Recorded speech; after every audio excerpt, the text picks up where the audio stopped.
On the 14th of March, 1905, in a hotel room in Monte Carlo, a young man was dying.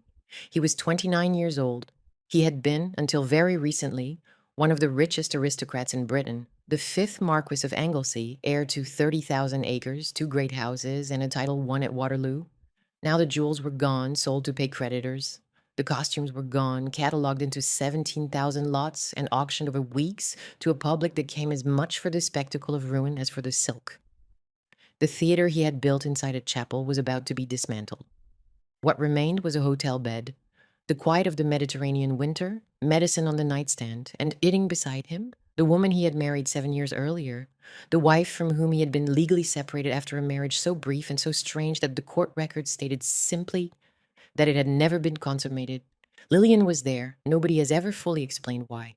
Behind that room lay a dynasty that had spent 4 centuries constructing an image of permanence, Tudor service, Waterloo glory, copper wealth, 30,000 acres of England and Wales, and one man who had used every penny of it to build a self the family could not contain. The name was Paget. The public saw eccentricity. The private reality was a catastrophe that would take generations to repair. This is the story of how a family built for endurance produced the one person it could not survive, and what it cost them to try. It spans 5 centuries, 10 generations, and a fortune that estimates place between 60 and 100 million pounds in modern money. It ends not with a scandal, but with a bonfire of photographs and the dismantling of a stage. But to understand how a 29-year-old Marquis came to die in a hotel room on the Côte d'Azur, bankrupt, estranged, stripped of everything except a title and the company of a wife whose marriage to him had never been real, you have to go back much further than Monte Carlo, further than the bankruptcy, further than the butterfly dance, the converted chapel, the impossible costumes. You have to go back to the making of the name itself, to the century when the Pagets first learned the trick that would sustain them for 400 years, that power in England is a performance, and that performance, once perfected, can look so much like permanence that even the performers forget it is an act. This is the story of a family that built a dynasty across 5 centuries of royal service, military glory, strategic marriage, and careful self-reinvention, and then watched one young man spend 6 years turning it inside out. It is the story of 10 generations and the weight that name placed on every one of them, the ones who carried it with discipline, the ones who expanded it with cunning, and the one who wore it like a costume and burned through its foundations in silk and diamonds. It begins not with the man who destroyed the fortune, but with the man who first created it in the court of a king who destroyed quite a few things himself. The name Paget, in public memory, meant several things at once: Tudor statecraft, landed permanence, military celebrity, and an Anglo-Welsh aristocratic house with roots deep enough to feel geological. Long before Henry Cyril Paget became a scandal, the family name carried the authority of centuries of crown service, peerage rank, and the kind of estate culture that made great country houses seem almost constitutional fixtures. The public image was not glamour, it was not frivolity, it was durability. The Pagets were exactly the sort of family that seemed built to outlast fashion, scandal, and individual weakness. That image would prove to be the most expensive illusion any of them ever maintained. The earliest usable origin of the dynasty is William Paget, later 1st Baron Paget of Beaudesert, born around 1505 into circumstances modest enough that his later rise looked to contemporaries like a vindication of useful intelligence over idle birth. He entered the service of Henry VIII and rose to become Secretary of State. Not through lineage, not through martial fame, but through the quieter, more dangerous talent of being indispensable to power during a period when power changed hands with lethal regularity. William Paget survived the reign of Henry VIII. He survived Edward VI. He survived Mary I. That record alone tells you something about the man's temperament. Not romantic, not reckless, but watchful, shrewd, and ruthlessly adaptive. He did not merely accumulate influence. He accumulated the habit of survival, and he passed it on as the family's first and most important inheritance. Not money, not yet, but the understanding that proximity to the crown was the engine of everything else, and that proximity required a particular kind of self-discipline. Know when to speak, know when to be silent, know when to be seen, and when to disappear. There is something worth sitting with in that foundation.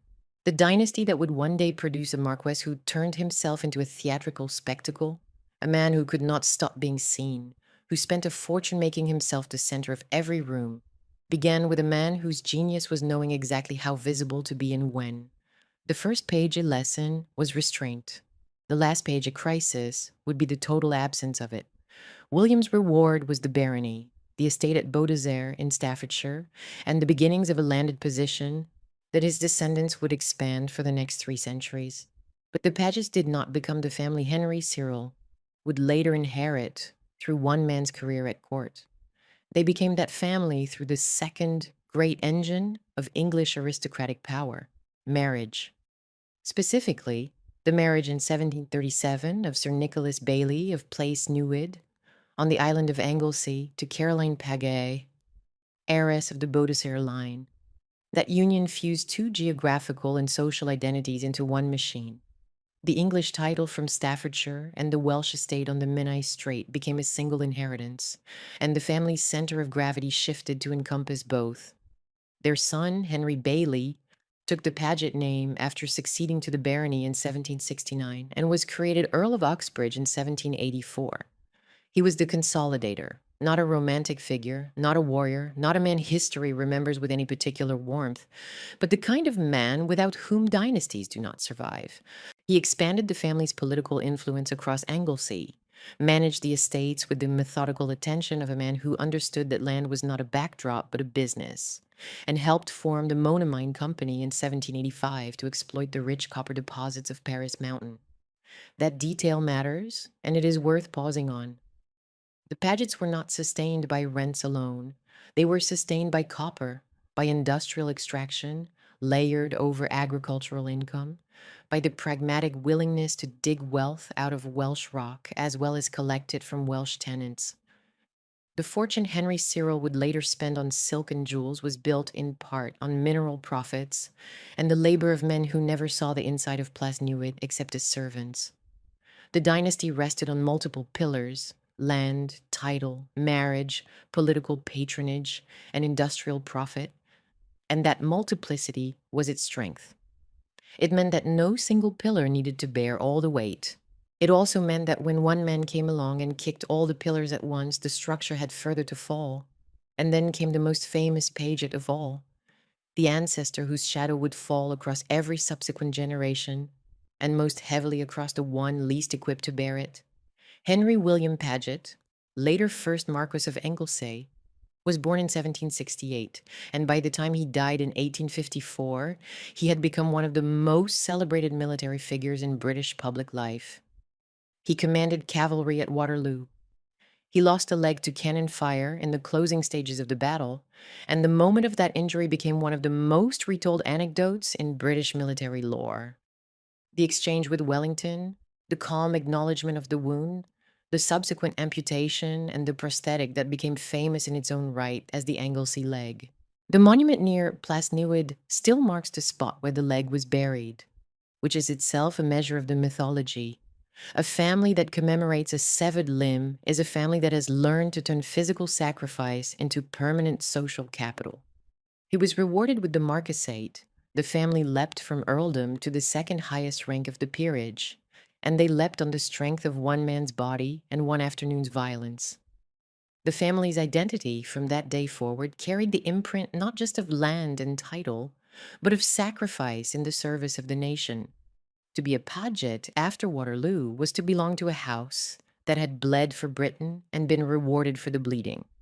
In narrative terms, this matters enormously, because Henry Cyril Paget was not rebelling against some vague aristocratic respectability.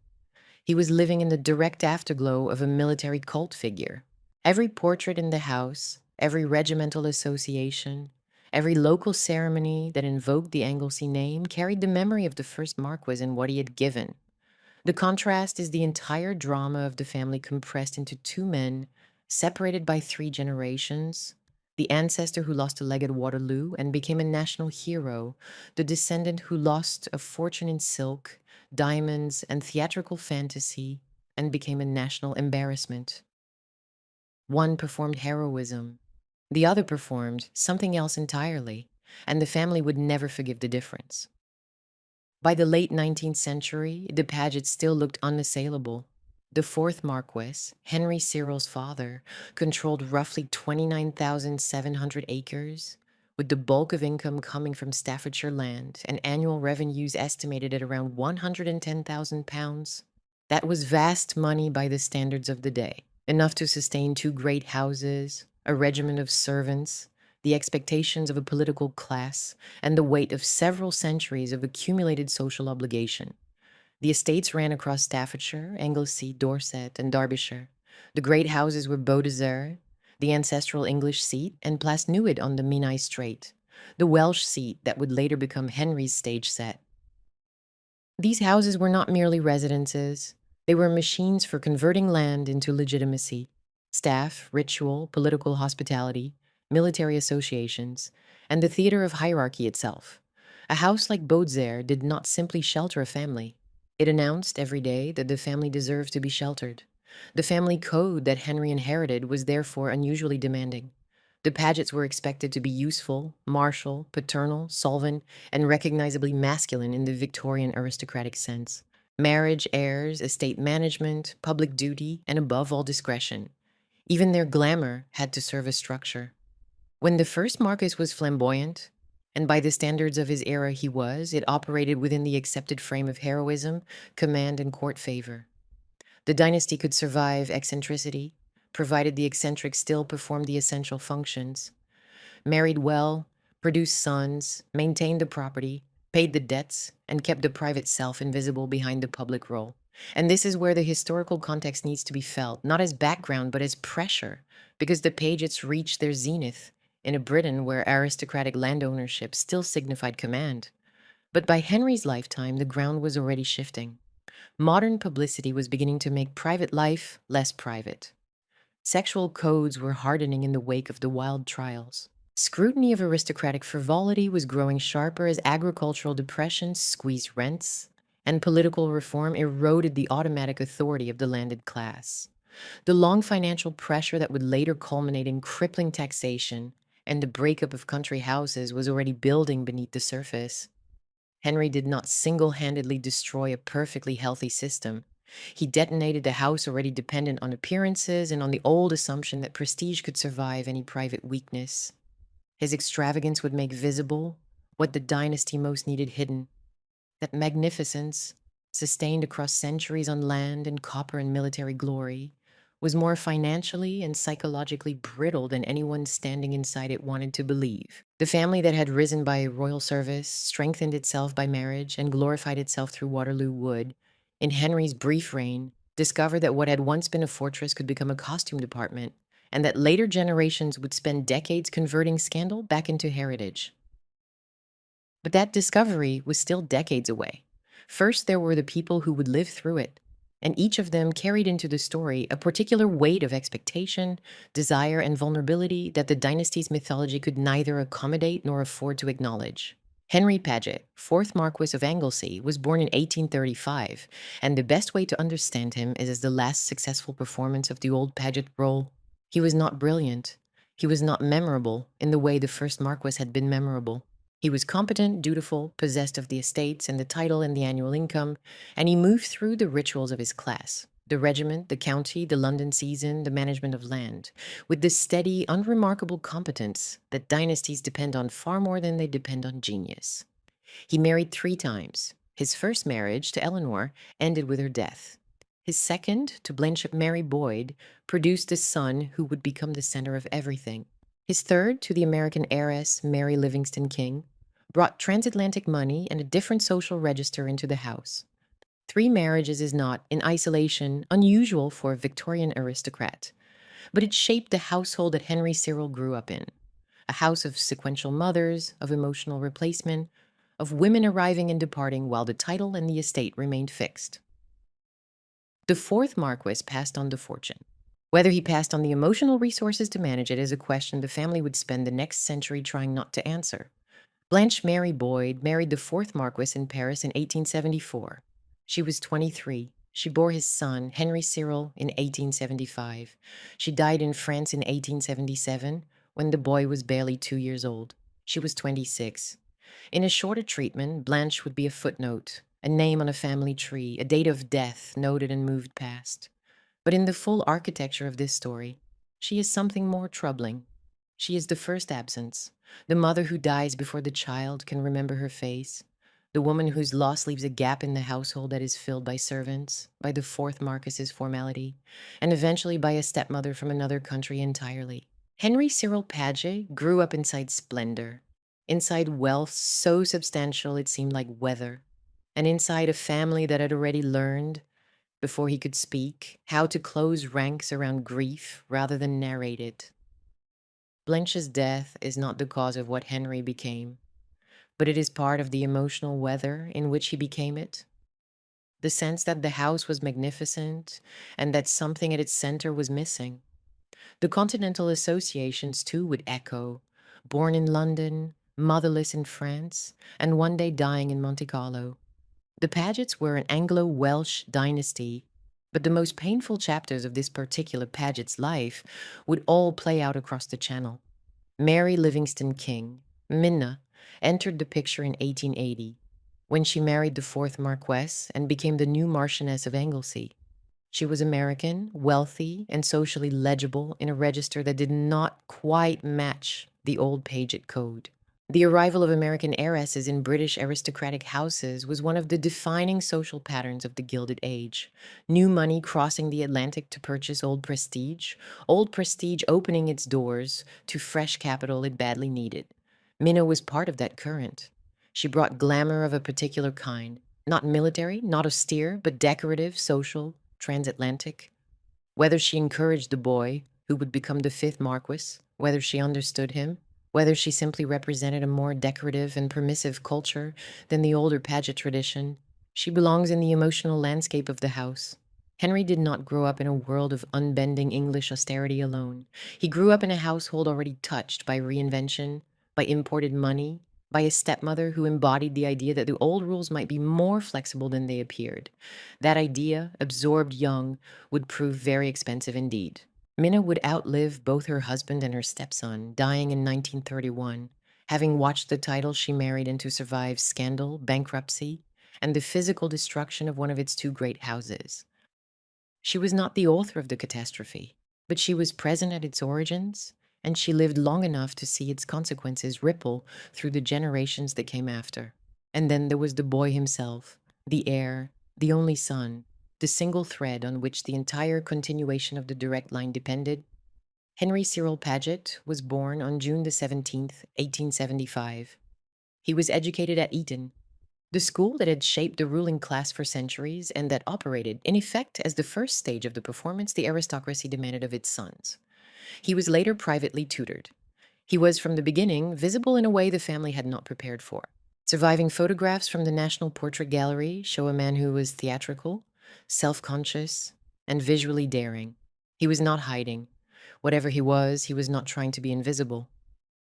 There is something in the early images that already looks like defiance. Or more precisely, like a man who has found the one language in which he can be himself and has no intention of surrendering it for the language the family speaks. The nickname Stoppy is oddly gentle for a figure who would become so controversial. It belongs to a childhood, to a version of the story that still felt manageable, before the costumes became a crisis and the spending became a catastrophe. What Henry wanted at minimum was self-authorship. What he inherited was a role. And the tragedy that would unfold across 6 short years, costing, by various estimates, somewhere between 60 and 100 million pounds in modern terms, depending on the conversion, was that he seems to have chosen performance as both delight and defense, spending as though money could buy a parallel world where the title no longer controlled the person inside it. There is no documented evidence of same-sex relationships, but there was persistent speculation about his private life during his lifetime and after, and his marriage was later recorded as unconsummated. What is beyond doubt is that Henry used money to construct a self the dynasty could not contain, and the dynasty, unable to contain him in life, would attempt something more thorough after his death. Lillian Florence Maud Chetwynd was born in 1876. She was Henry's first cousin, daughter of Sir George Chetwynd and Lady Florence Paget, and she would become, in January 1898, his wife. There is something about that detail that deserves attention. She was not a stranger brought in from outside the family's orbit. She was family already.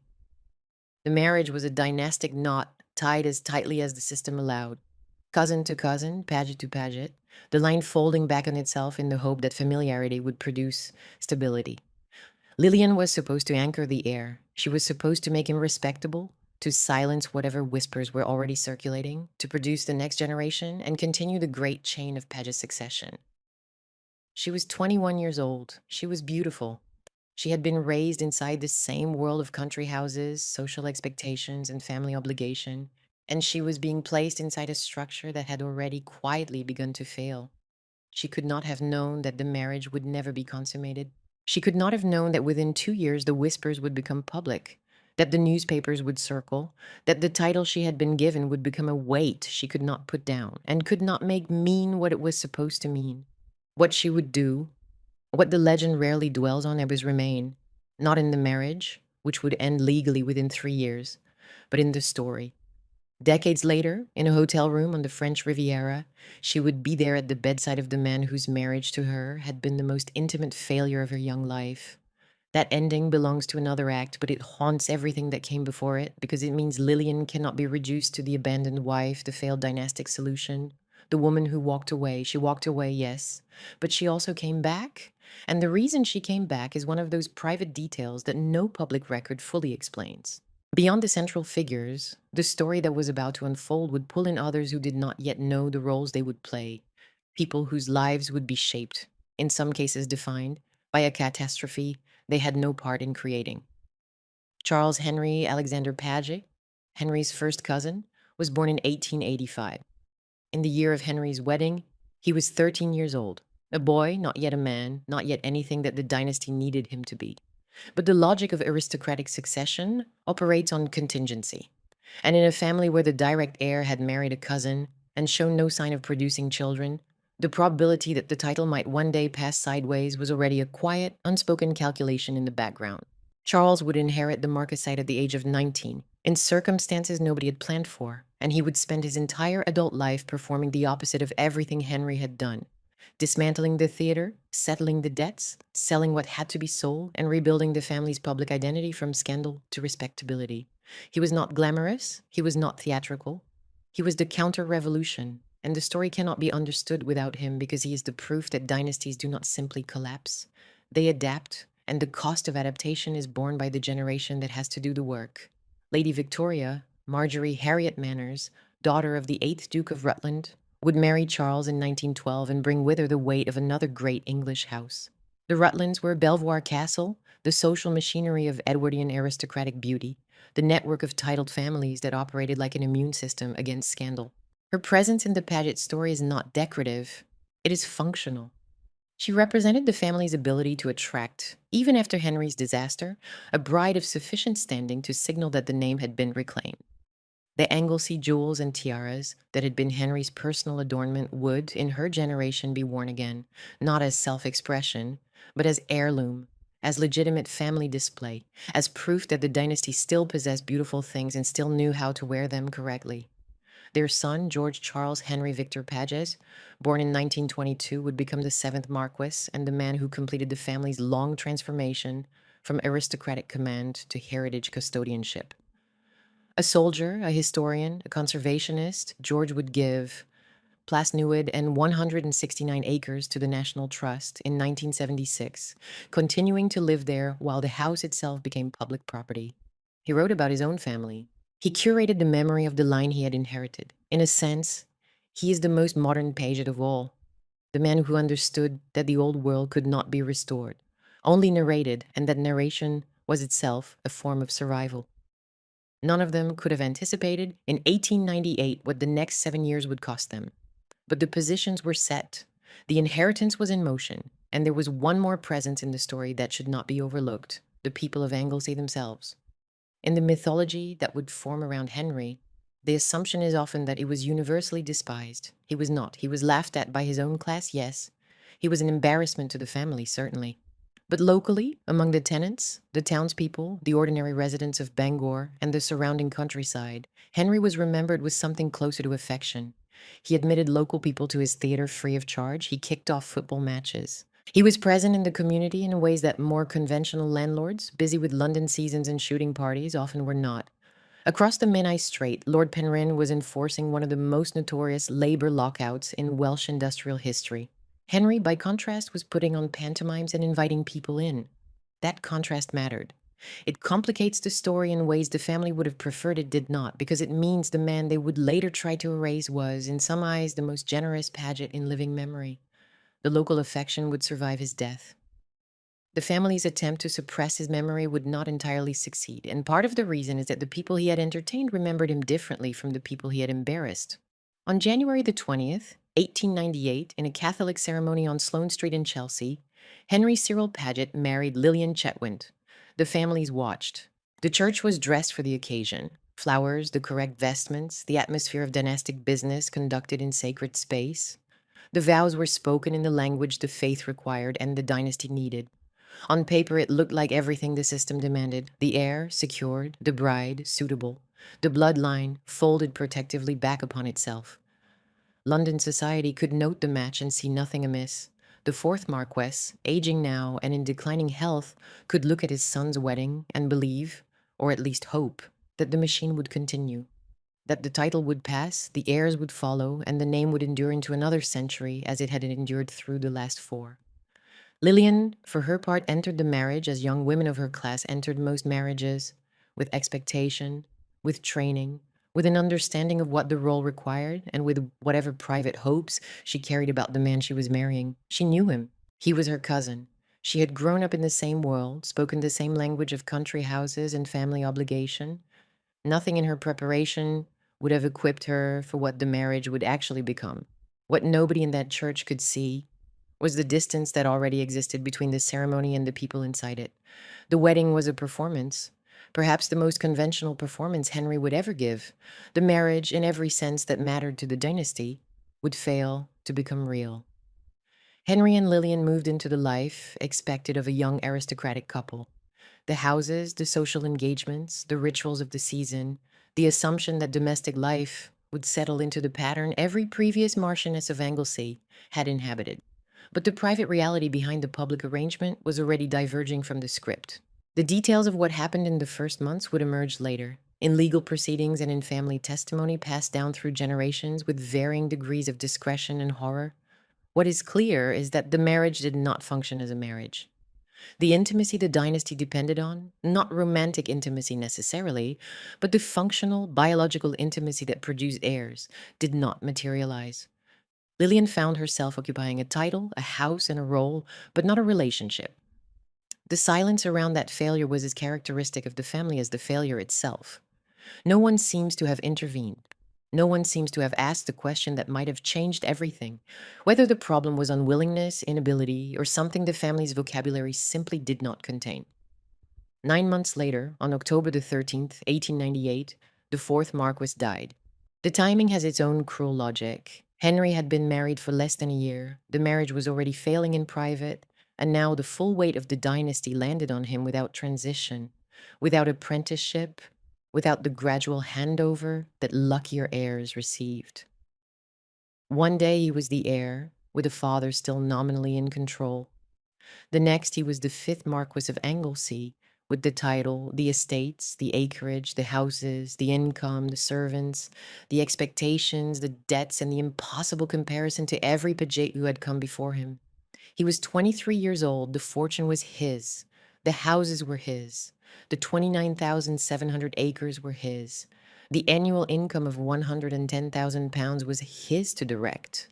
And for the first time in his life, nobody stood between him and the full, unchecked exercise of his own desires. The trustees who might have restrained a more obviously reckless heir seem not to have been positioned or empowered to do so in time. The family elders who might have steered him were either dead or too deferential to the title they had spent their lives serving. The machinery of aristocratic restraint, which had functioned well enough for cautious men, had no mechanism for a Marquis who did not want to be cautious. That combination, sudden, total, unsupervised authority over a vast inheritance, held by a young man whose deepest instincts ran exactly contrary to everything the inheritance demanded, was the most dangerous thing the Paget dynasty had ever faced. More dangerous than the cannon fire at Waterloo, more dangerous than Tudor regime change, more dangerous than agricultural depression or the slow erosion of aristocratic political power. Because those threats came from outside. This one lived in the house. It ate at the same table. It wore the family's own title. What Henry did with that freedom, what he built, what he spent, what he became, and what it cost every person connected to him would take 6 years to unfold and more than a century to understand. The chapel at Place Newid was about to become a theater. The Marquis was about to become its star. The marriage that was supposed to save the dynasty was already failing in ways the family could not bring itself to name aloud. And the money, £110,000 a year, the copper revenues, the rents from 30,000 acres of England and Wales, had begun to move in only one direction. What happens when the heir stops playing the part written for him? The Pagets were about to find out. The answer came quickly, and it came in velvet. Within months of inheriting, Henry began to remake the world he had been given. Not the way a responsible landlord remakes an estate. Drainage, tenancies, timber management, the tedious arithmetic of long-term stewardship that had sustained the Paget fortune for 4 centuries. Henry remade Place Newid the way a director remakes a stage. He renamed the house Anglesey Castle, which was itself a statement. Castles are grander than country houses, more theatrical, more suggestive of a world built for spectacle rather than agriculture. The name change alone tells you where his mind was. He was not thinking about the estate as a going concern. He was thinking about it as a set. Then came the chapel, the family's private place of worship, the room where generations of Pagets had observed the rituals of faith, christened their children, mourned their dead, and performed the quiet, repeated acts of devotion that anchored aristocratic life in something older and more serious than social ambition, was converted into a theater. He called it the Gaiety. That name, borrowed from the famous London Theatre on the Strand, carried its own freight of association. Popular entertainment, musical comedy, chorus lines, a world as far from landed Anglicanism as it was possible to travel without leaving the building. The workmen came. The pews went. Velvet and lighting and stage machinery replaced the furnishings of worship. The transformation was physical, complete and deliberately provocative, not because Henry was trying to offend the family's religious sensibilities necessarily, but because the space he needed for the life he wanted to live had to come from somewhere, and the space the dynasty had reserved for God was the one he claimed for himself. The chapel became the Gaiety, the house became a castle, and the Marquis became the star. There is something about that transformation that deserves more than mockery, because what Henry built at Place Newid in those first years was not simply an extravagance. It was a world. He staged elaborate theatrical productions, pantomime, popular plays, musical entertainments, and he performed in them himself, not as a patron watching from a box, but as the lead, the center, the body around which the production revolved. He brought in professional theater companies to supplement his own performances. He commissioned costumes of extraordinary elaboration, silk, jewels, furs, fabrics that would have been remarkable on a West End stage and were astonishing on a Welsh country estate. He danced, the butterfly dance, and the performance that would become his most famous and most ridiculed legacy involved Henry moving through an audience in a costume of shimmering fabric and light, performing a kind of aesthetic self-display that had no precedent in the annals of British aristocratic behavior. A silk program survives in the Bangor archive for an Aladdin performance on December the 26th, 1901, featuring the butterfly dance, and that document is a gift to anyone trying to understand what Henry was actually doing. Christmas Day, a full house, a pantomime, the Marquis in costume, the audience invited in, the house transformed into a space where the normal rules of aristocratic reserve simply did not apply. Even the choice to stage Oscar Wilde, even after Wilde's imprisonment, even after the trials that had made Wilde's name synonymous with scandal and sexual transgression, tells you something about the kind of cultural space Henry was trying to create. He was not merely entertaining. He was making a statement about whose art was welcome in his house. And the answer was the art that respectable society had tried to suppress. And here is the detail that stops the story from collapsing into easy ridicule. The audience was not paying. Henry admitted local people to his theater free of charge. The farmers, the shopkeepers, the families of Bangor and the surrounding countryside, the people who lived in the shadow of the great house and whose rents in part funded its upkeep, were invited in as guests, not customers. He did not perform for the aristocratic circuit. He did not seek London approval. He performed for the people who lived nearest to him, and by every surviving account, they liked it. They liked him. That is an inconvenient detail for anyone who wants to tell this story as pure waste and folly, because it means that the thing Henry was building, however economically insane, however offensive to the family's code of masculine restraint, actually gave delight. It produced something, not profit, not heirs, not the things a dynasty measures, but pleasure, spectacle, community, and a kind of generosity that the old Paget model of paternal landlordism had never quite achieved. Across the Menai Strait, the contrast was sharp enough to cut. Lord Penrhyn, master of Penrhyn Castle and owner of the vast Bethesda slate quarry, was in the midst of enforcing one of the most brutal labor disputes in Welsh industrial history, the Great Penrhyn Lockout, which would last from 1900 to 1903 and leave thousands of quarrymen and their families destitute. That was what conventional aristocratic power looked like in North Wales at the turn of the century: extraction, control, the ruthless defense of ownership against the claims of labor. Henry, by contrast, was being invited to kick off local football matches. He was opening his house to the community. He was spending money unspectacularly, recklessly, but he was spending it in ways that people could see and enjoy. The comparison is not entirely fair to Penrhyn, who operated in a different economic context, but it was real to the people who lived between the two estates. One landlord locked them out, the other invited them in. That memory would persist long after Henry's death, and it would complicate permanently the family's attempt to reduce him to a cautionary tale about aristocratic irresponsibility. The best years of Henry's life, and they were the best years, the period when his chosen self and his inherited resources existed in something like creative equilibrium, ran from roughly 1899 to 1901. The Gaiety was operational. Productions followed one another through the seasons. Pantomime at Christmas, popular plays through the year, musical entertainments that drew on the repertoire of the London stage and transplanted it to the Menai Strait with an energy and extravagance that must have seemed to the local audience like a visitation from another world. Henry's personal wardrobe expanded into something approaching a collection, or perhaps more accurately, a second theater in which the Marquis himself was always the leading performer. Paris fashions arrived at the house. Jewelry accumulated with the appetite of a connoisseur and the budget of a man who had not yet learned that budgets exist. Furs and silks and accessories turned every public appearance into a performance, whether or not a stage was involved. He was known to have spent extraordinary sums on individual items: rings, brooches, necklaces, pieces that were not inherited family jewelry but personal acquisitions, chosen for their capacity to catch light and hold attention. Photographs survive. The National Portrait Gallery holds the visual record, and they show a man who was theatrical, self-aware, and entirely unapologetic. He posed with deliberate intent. He dressed to be unmistakable. The images carry a quality that is difficult to name precisely but impossible to miss, a kind of self-possession that operates entirely outside the visual grammar of Victorian aristocratic masculinity. He does not look like a country landowner. He does not look like a soldier's descendant. He looks like someone who has decided with total conviction that the camera exists to record him, and that the version of himself he presents to it is the version that matters. In a world where aristocratic men were expected to project a particular kind of visual restraint, dark suits, military bearing, the studied plainness that signaled confidence in one's position rather than the need to assert it, Henry's costumes were not merely unusual. They were a refusal. They said, with silk and diamonds, what he could not or would not say in words, that the role written for him was one he had no intention of performing.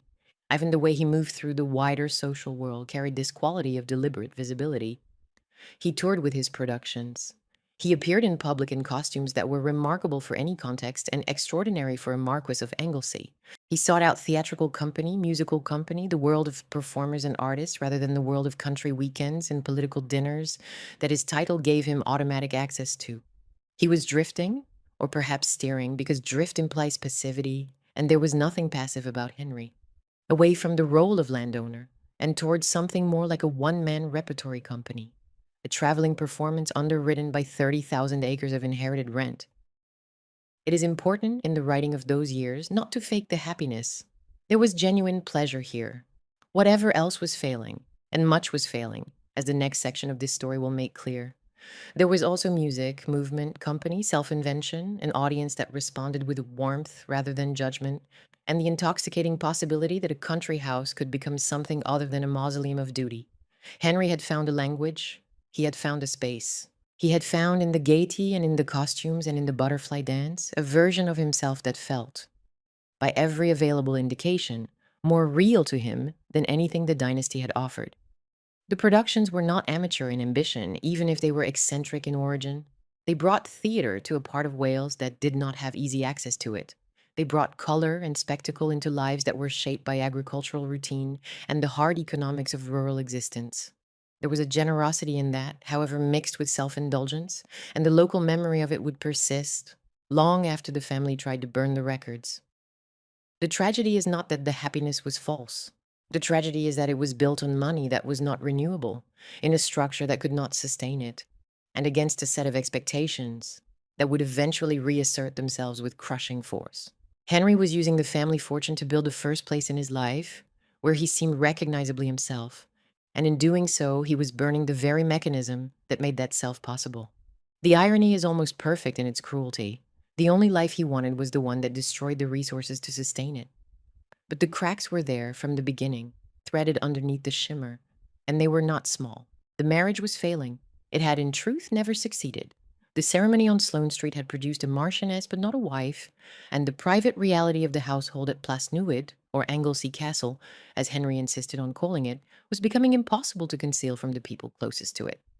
Lillian, placed into the role of consort to a man who showed no interest in the physical or emotional intimacy the role required, found herself occupying a title and a house, but not a life.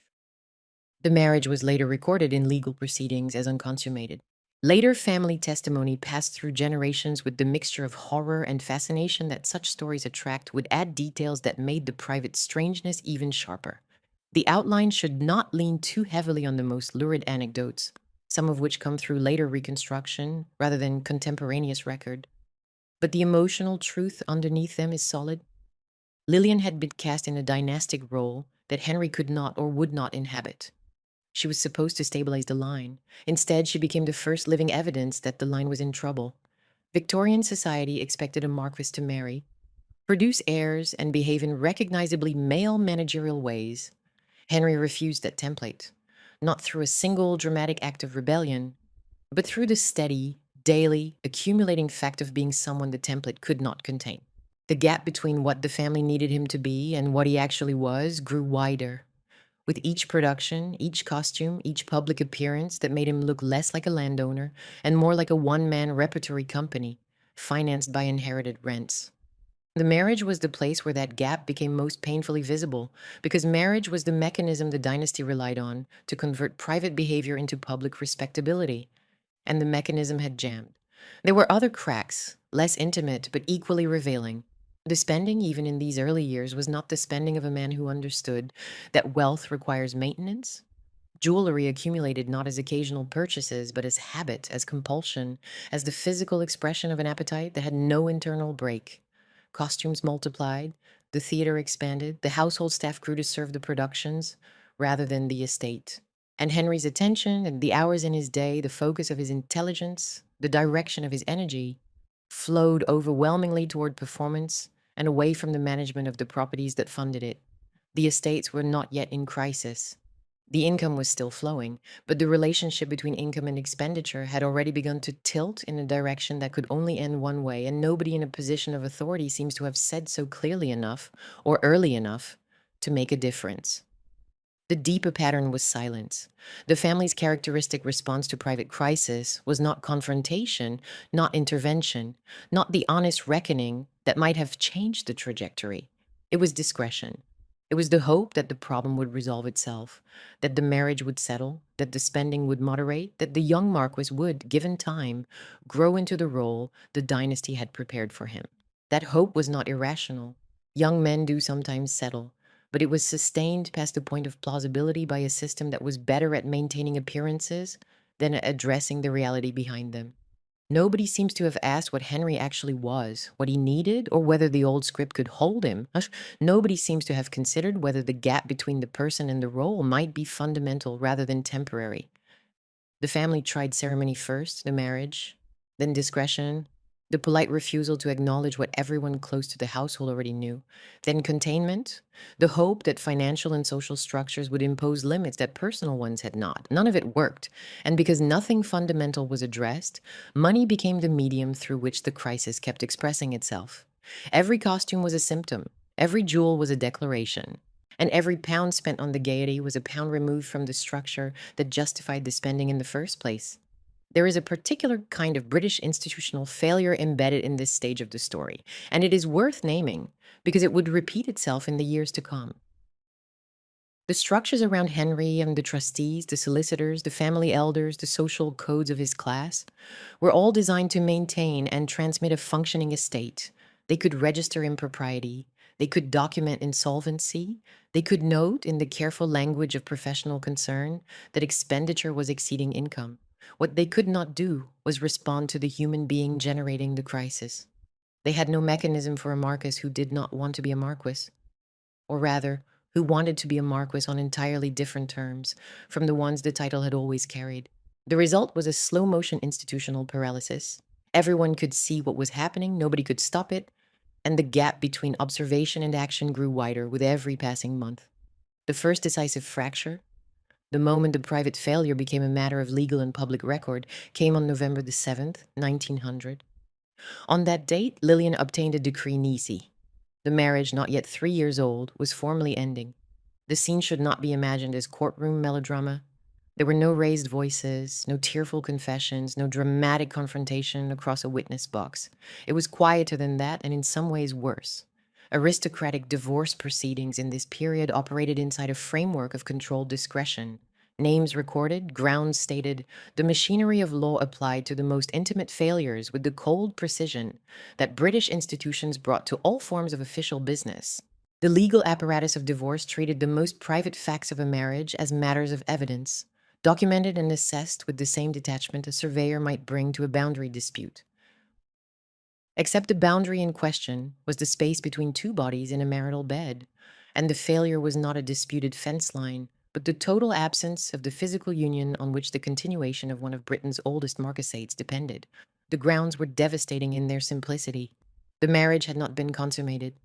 The union that was supposed to anchor the line, silence the gossip, and produce the next generation of Pagets had never, in the most basic physical sense, become a marriage at all. Every expectation the dynasty had invested in this ceremony on Sloane Street, the careful matching of cousin to cousin, the religious solemnity, the settlement of property and title, the assumption that nature and duty would take their course, was reduced, in the language of the court, to a statement of non-fulfillment. Lillian was 24 years old. She had been a marchioness for less than 3 years. She had entered the role with every expectation that it would give her the life her class and her family had prepared her for. Children, a household, a position in society, the particular combination of duty and privilege that defined an aristocratic marriage. And she was leaving it with the public knowledge, the legally documented, formally recorded knowledge, that the marriage had been a performance without substance.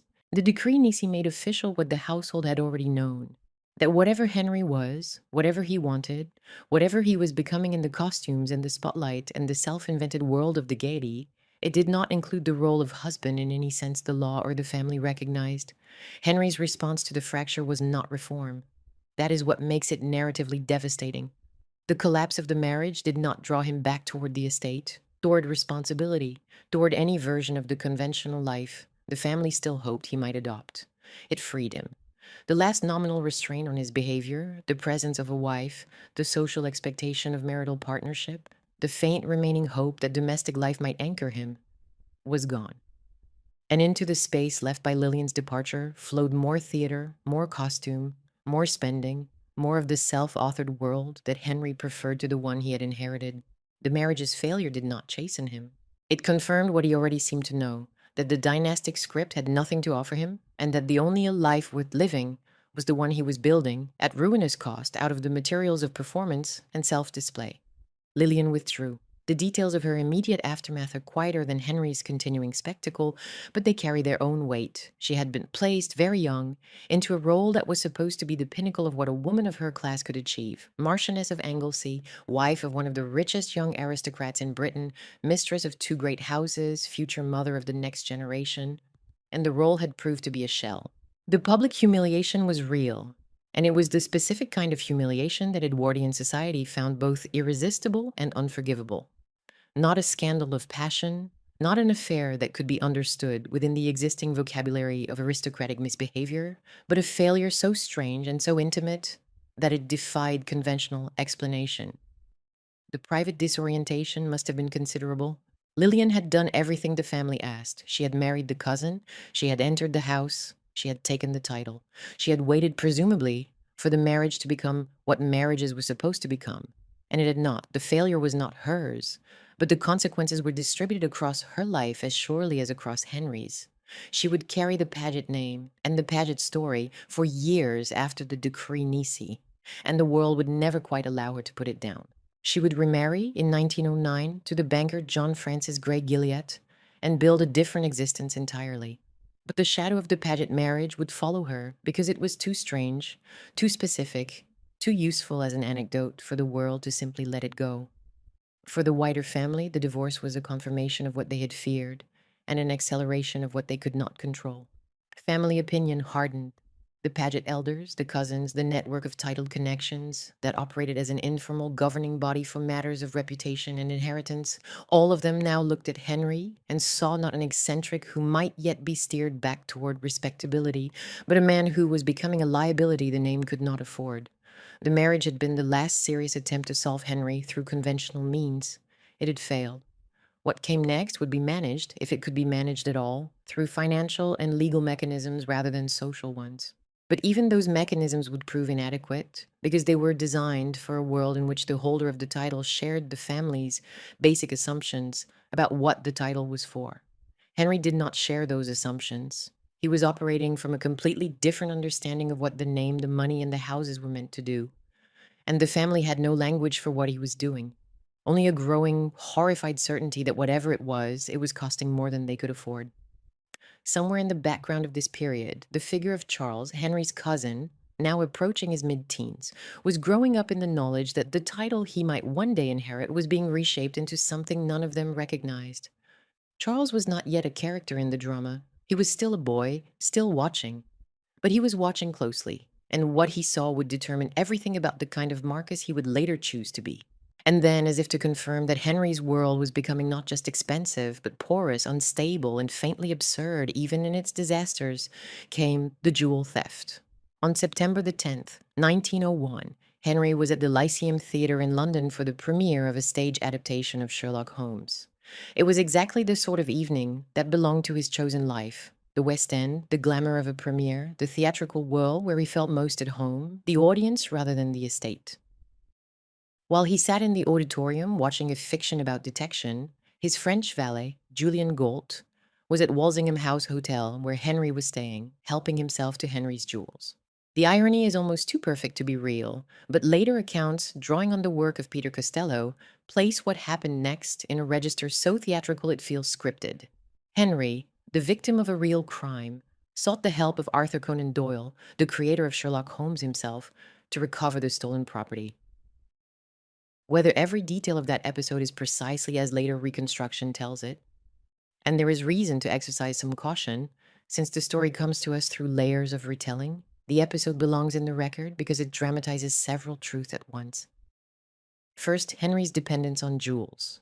These were not family heirlooms carefully stored in a vault at Beaudesert or secured in a London bank. They were personal adornment, daily costume, objects carried through the world in the care of a servant who knew their value and their vulnerability. The jewels were not behind glass. They were on Henry's body, in his luggage, in the hands of whoever was dressing him that day. Second, the porousness of his household. A valet could walk away with a fortune because the fortune was not protected by the institutional systems that normally guarded aristocratic wealth. It was distributed across the living, breathing, performing surface of one man's life. The boundary between Henry's personal effects and the family's assets was blurred almost to the point of non-existence. because Henry treated everything he possessed as an extension of his performance. Third, and most tellingly, the fact that even Henry's disasters operated inside an absurd, stagey register. A Marquis robbed by his own valet while watching a play about a detective. A real victim seeking help from a fictional detective's creator. The episode reads like something Henry might have staged himself, and that quality, the sense that his entire existence had become a kind of theater, including its catastrophes, was precisely what made the family unable to respond to him in any terms except horror and eventually erasure. The jewels were recovered. The valet was dealt with. But the episode left its mark. It was a warning. Had anyone been positioned to hear it? That Henry's world was built on surfaces, that those surfaces were expensive and fragile, and that the man at the center of them was not protected, not by prudence, not by institutional safeguards, not by the kind of a managerial caution that sustained other men's inheritances through decades of comfortable use. By the end of 1901, the trajectory was set, even if the final destination was not yet visible to everyone watching. Henry had been Marquis for 3 years. The marriage was over, the theater was expanding, the spending was accelerating. The family's ability to influence him was diminishing with every month that passed, because each month brought new costumes, new productions, new trips, new jewels, and a deeper entrenchment of the self Henry was building at the expense of the self the dynasty required. The local public still liked him. The wider aristocratic world was beginning to treat him as a spectacle rather than a peer, and the money, the vast, layered, seemingly inexhaustible money that had sustained the Pagets through 4 centuries of political change, agricultural fluctuation, and the ordinary erosions of time, had started behaving differently. It was no longer being invested. It was being consumed. It was no longer building the future. It was feeding the present. And the present, however dazzling, however filled with silk and music and the intoxicating sound of an audience's applause, could not last forever. The fortune that had taken generations to accumulate was being drawn down at a rate that would, within a very few years, produce consequences so severe that the family would spend the next century recovering from them. The man who now had fewer social restraints also had fewer practical barriers between himself and ruin. The marriage that had been meant to contain him was dissolved. The father who had at least represented the authority of the previous generation was dead.